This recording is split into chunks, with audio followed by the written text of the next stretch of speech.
اس کی معنی خیز بات سے شہزادی کے ہاتھ میں سوئی چبھ گئی۔ راحیل کی نظریں تیزی سے اس کی طرف اٹھیں۔ کیا ہو گیا ہے شہزادی؟ دھیان کدھر ہے تمہارا؟ صفیہ بیگم نے کہا۔ کہیں نہیں امی جان، اچانک ہو گیا۔ اچھا جاؤ، راحیل کے لیے چائے بنا کر لاؤ، صفیہ بیگم نے کہا تو شہزادی اٹھ کر کچن کی جانب بڑھی۔ اور بھائی جان کیسے مزاج ہیں آپ کے؟ وہ بدتیسی دکھاتا ہوا بولا۔ ٹھیک ہوں، تم بتاؤ کیسے ہو؟ مریم اس کے انداز پر مسکرانے لگی۔ ارے میں تو آپ کے سامنے ہوں، اس نے بازو پھیلائے۔ کبھی سنجیدہ بھی ہو جایا کر، ایسے ہی حرکتیں کرتے رہے تو کسی نے اپنی بیٹی نہیں دینی، صفیہ بیگم مسکراتے ہوئے بولی۔ ارے چچی جان چھوڑیں آپ، لڑکیاں بہت ہیں۔ اس نے کچن کی کھڑکی کی طرف انکھیوں سے دیکھا جہاں شہزادی چائے بناتی ہوئی اسے دکھائی دے رہی تھی۔ استغفر اللہ، بڑے بدلحاظ ہو راحیل، میں لگاتی ہوں دورانہ آپا کو تمہاری شکایت۔ ارے ارے چچی جان کیسی باتیں کر رہی ہیں؟ مجھ سا معصوم بھی بھلا آپ نے کہیں دیکھا ہوگا؟ وہ بہانے سے اٹھ کر صفیہ بیگم کی چارپائی پر بیٹھا اور ان کے کندھے دبانے لگا۔ اس دوران اس نے مریم کی طرف ایک کاغذ کا ٹکڑا پھینکا اور اشارے سے ارسم بھائی کہا۔ مریم نے اسے اپنے دوپٹے کے نیچے چھپایا اور چارپائی سے اٹھ کر اپنے کمرے کی جانب چل دی۔ چل ہٹ شرارتی، صفیہ بیگم نے اس کے ہاتھ پر تھپکی لگائی۔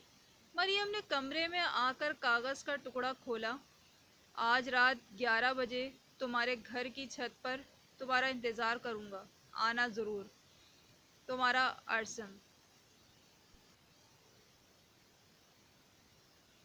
مریم کا دل دھڑکنے لگا۔ وہ آج تک ارسم سے اکیلے میں نہیں ملی تھی۔ اس ہفتے ان کی شادی تھی، پر ارسم کو ملنے کی کیا ضرورت آن پڑی؟ وہ پریشانی سے سوچنے لگی، اس کے لیے اکیلے میں ملنا اتنا آسان نہ تھا۔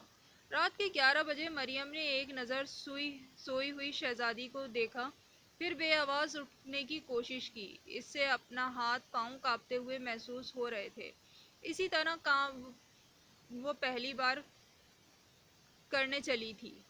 کمرے سے نکل کر اس نے پوری حویلی میں نظر دوڑائی، ہر طرف سناٹا چھایا تھا۔ ایک بار تو مریم پر خوف طاری ہونے لگا، پھر ہمت کرتے ہوئے سیڑھیوں کی جانب بڑھی۔ حویلی کی چھت کافی وسیع تھی۔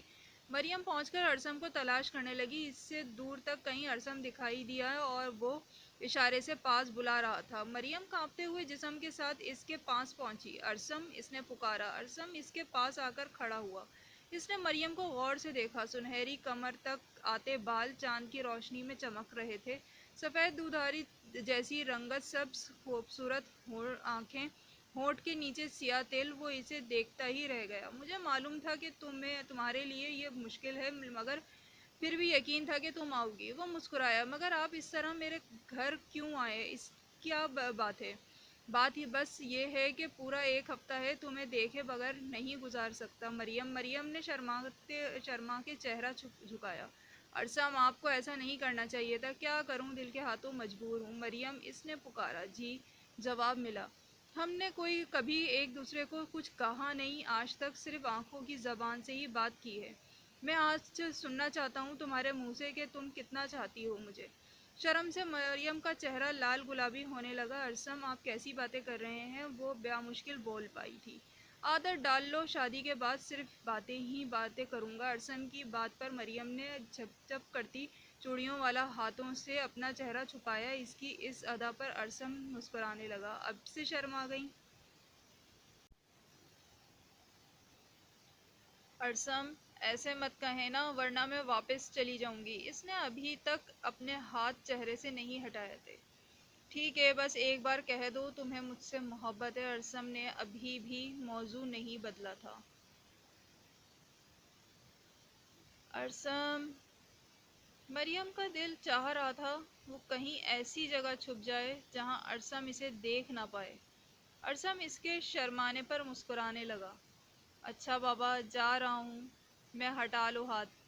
نہیں، پہلے آپ جائیں، پھر میں اپنے چہرے سے ہاتھ ہٹاؤں گی۔ ٹھیک ہے جیسے تم کہو، وہ مسکراتا ہوا وہاں سے چلا گیا۔ ارسم آپ چلے گئے؟ مریم کے ہاتھ ابھی بھی اس کے چہرے پر تھے۔ ارسم ارسم کا جواب نہ ملنے پر اس نے اپنے چہرے سے ہاتھ ہٹائے تو وہ جا چکا تھا۔ مریم نے دل پر ہاتھ رکھ کر شکر ادا کیا۔ وہ نیچے جانے کے لیے مڑی تو اسی سائے کو چھت پر پایا۔ مریم کے پاؤں وہیں جم گئے۔ اس نے اپنی سبز آنکھیں آس پاس گھما کر دیکھا۔ اسے نظر نہیں آیا کہ وہ شخص کہاں کھڑا ہے جو اس کا سایہ حویلی کی چھت پر پڑ رہا تھا۔ سائے نے تھوڑی حرکت کی تو مریم نے اسے منہ پر چیخ نکل جانے کے ڈر سے ہاتھ رکھا۔ اس سائے نے پھر سے وہی اشارہ کیا، اپنی شہادت والی انگلی اٹھائی، پھر ہاتھ سینے پر رکھا۔ ایک رات کا وقت، دوسرا یہ سایہ۔ مریم کے لیے اب اپنے پاؤں پر کھڑے ہونا بھی مشکل لگ رہا تھا۔ وہ سایہ اپنی بات کر کے غائب ہوا تو مریم بنا وقت ضائع کیے نیچے بھاگ گئی۔ انائزہ ڈائری پڑھتے پڑھتے خوفزدہ ہونے لگی تو اس نے ڈائری بند کر کے تکیے تلے رکھ دی۔ اس نے روحان کی طرف دیکھا، وہ اس کی طرف کمر کیے ہوئے لیٹا تھا۔ انائزہ کچھ دیر تک اسے دیکھتی رہی، پھر کھسک کر اس کے قریب ہوئی۔ اس نے آہستہ سے روحان کو کندھے سے پکڑ کر سیدھا کیا۔ وہ ابھی بھی گہری نیند میں تھا۔ انائزہ ہاتھ پر سر ٹکائے اسے دیکھنے لگی۔ تم کتنے خوبصورت ہو، بالکل اپنی ماں کی طرح۔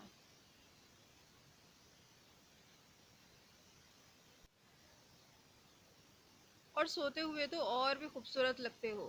عجیب صورت ہے غیب سیرت، وہ دل میں اس سے باتیں کر رہی تھی۔ جس وقت تم پرسکون ہوتے ہو اس وقت مجھے تم سے محبت کا احساس ہوتا ہے، جیسے اس وقت۔ اس نے روحان کے دل پر ہاتھ رکھا جو دھک دھک کر رہا تھا۔ اس کی نظر پھر سے روحان کے ہونٹ کے تل پر پڑی۔ بے ساختہ اس کا ہاتھ اس کے ہونٹ کی طرف بڑھا۔ اس نے ایک انگلی سے اس چھوٹے سے تل کو چھوا، پھر اس نے روحان کی بند آنکھوں کو دیکھا۔ وہ آہستہ سے اپنا چہرہ اس کے چہرے کے قریب لائی اور نہایت نرمی سے اس کے تل کو چوم لیا۔ اس دوران اس کے ہونٹ نے روحان کے نچلے لب کو بھی چھو لیا تھا۔